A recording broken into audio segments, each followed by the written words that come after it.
In today's episode, we're fixing the copper shortage forever.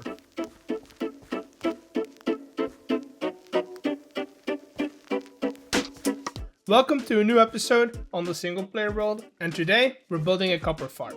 You see, the new update gave us some cool new blocks. Aside from the copper variants that we already had, we now have doors, trapdoors and grates as well. The trapdoors alone are going to empty out my copper reserves drastically. And that's not even counting for the rest of the blocks. The best way to fix this problem is to create more copper, and yes, we could go mining for some, but eventually those veins are gonna run out. And then we're back to step 1. The best way to future-proof this is a farm. While we gather up the materials, let's talk about some designs. We need a large amount of glass and other materials, so I have a couple of hours of trading and collecting to do, so here's 3 types of copper farms you can build. In all of these, I'm talking about the principle behind the farm and not necessarily the design, as many people have made their own variations on these game mechanics. But the first type that we're talking about is zombie conversion farms. These farms take naturally spawning zombies and converts them into drowned. When that happens, they are collected in a chamber and harvested, for a lack of a better word, so you can get the copper out of them. A naturally spawned zombie means that it either spawned due to a lack of light, that's one, or from a zombie spawner. You can convert these basic mob farms and turn them into drowned farms. The second type of copper farm is technically a subgenre of the first one, but I give it its own category because it's based on a very specific game mechanic. They're often called zombie reinforcement farms, as they are based on the fact that when a zombie or a variant of a zombie is killed, it has a chance to spawn reinforcements. These we can then convert into drowned, and the cycle continues.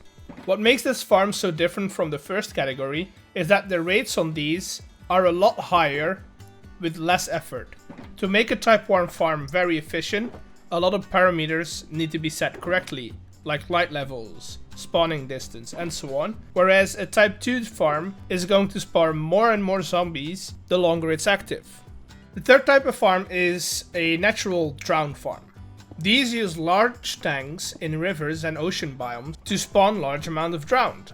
These type of farms have one more advantage over the other ones, and that is that they also drop nautilus shells and tridents. This happens because only non-converted drowns, so drowns that spawn naturally in the world, can drop these items.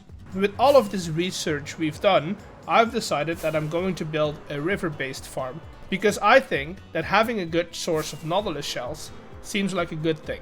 I've collected all of the soul sand, glass and scaffolding, which gets us to the part of the video where we're gonna start building the farm. I found a video by this person. I'm not going to try and pronounce their name because I just don't know how to, but if you're planning on building this farm, it's worth giving their video a watch. Now, let's get started. The first step is to mark out an area for the farm. We can use an F3 screen to check the biome we're in and make sure that the soul sand floor sits within a river or an ocean biome. If you're planning on making this farm on a huge scale, make sure to use a U-shaped layout. This will allow you to put your AFK or killing chamber in the middle of the farm and load the entire thing at once. For smaller or mid-sized farms like this one that we are building today, that's not really needed, but it's still a good thing to keep in mind. The bigger the farm, the more drowned you're spawning, which results in more drops. Keep in mind that this is limited by the spawn radius, so it's not really worth to make this farm bigger than, well, 128 blocks in diameter. The next step is raising up the walls of the farm, and that's pretty straightforward, so here's a time lapse of that.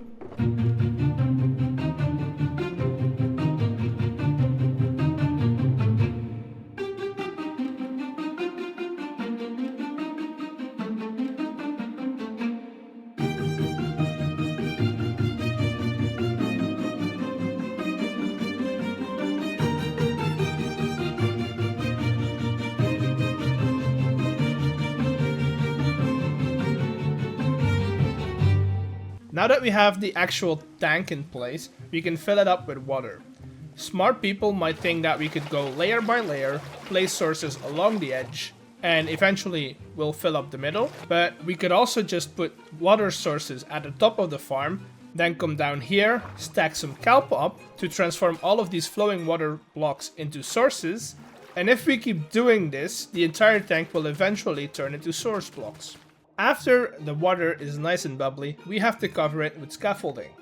This acts as a barrier, or like the creator of the farm calls it, a one-way valve. The drought can come up through the scaffolding, but they cannot go back down. Keep in mind that scaffolding has a limited reach, so you'll have to add blocks in certain areas to support the next batch of scaffolding. All of this has been pretty easy so far. It took a long time, yes, but it was still easy. Now we get to the more technical side of the farm. First of all, we need to measure out spaces that are 16 blocks wide. These lines will eventually become portals, so let's get some obsidian down where we mark them out. The space between these portals is 16 blocks wide because we can add water sources in the middle and have it flow outward and stop right before the portal. Of course, we can also add a floor wherever that's necessary, and the only thing we need to do to get this to work is to make a killing chamber. To do this, we'll pillar up in the center of the farm and set up a portal. We can link this up on the nether roof, and we'll build this sort of loop between two portals. The loop is built in a way that slows down the drowned before they enter the second portal. This is so we can avoid the cooldown that they have when they enter the nether. Once they're back through the portal, we'll collect them and drop them into a central point. I'm adding a water column to drop them to a one-hit kill. This is optional, but I think it's very nice to be able to get through a lot of mobs with one hit. For now, I'm just going to add a little chest and some hoppers because there's a few more things that we can do to make this farm run better. The first thing is to cover this entire thing so it's dark in the tank, which allows the drowned to spawn even during the day.